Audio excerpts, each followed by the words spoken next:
যুদ্ধবিরতির মাঝখানেও মধ্যপ্রাচ্যে এখন নানান ধরনের ঘটনার ঘনঘটা ঘটছে। হরমুজ প্রণালী অবরোধ করে রেখেছে আমেরিকা, সেই অবরোধকে আবার অগ্রাহ্য করে চীনের জাহাজ পার হয়ে গেছে। সৌদি আরব ইতিমধ্যেই আমেরিকাকে অনুরোধ করেছে তারা যেন হরমুজ প্রণালীর অবরোধকে দ্রুততম সময়ে তারা এটাকে প্রত্যাহার করে নেয়, কারণ এই অবরোধে উপসাগরের দেশ আরব উপসাগরের দেশগুলো অর্থনৈতিক ক্ষতির মুখে পড়লে এটা পরবর্তীতে মানে ইম্প্যাক্টটা কিন্তু আমেরিকার প্রতি নেগেটিভ বা নেতিবাচক হয়ে যাবে।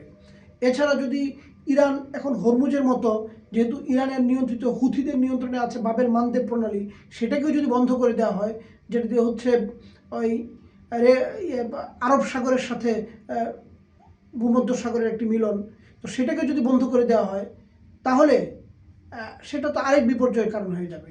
সব কিছু মিলিয়ে যে হরমুজ প্রণালীর যে অবরুদ্ধকরণের যেই সিদ্ধান্ত, সেখান থেকে আমেরিকাকে খুব দ্রুতই মনে হয় সরে আসতে হবে, এবং ইসলামাবাদের আমন্ত্রণে আশা করা যাচ্ছে আগামী বৃহস্পতিবারের দিকে হয়তো দ্বিতীয় দফার আলোচনায় ইরান এবং আমেরিকা বসতে পারে। ইরান বলেছে তারা 5 বছরের জন্য তাদের পারমাণবিক কর্মসূচিকে তারা স্থগিত রাখবে।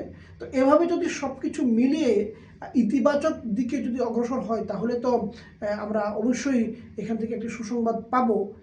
আর আমরা এটা কখনোই চাই না নতুন করে আবার যুদ্ধের ঘনঘটা বাঁধুক।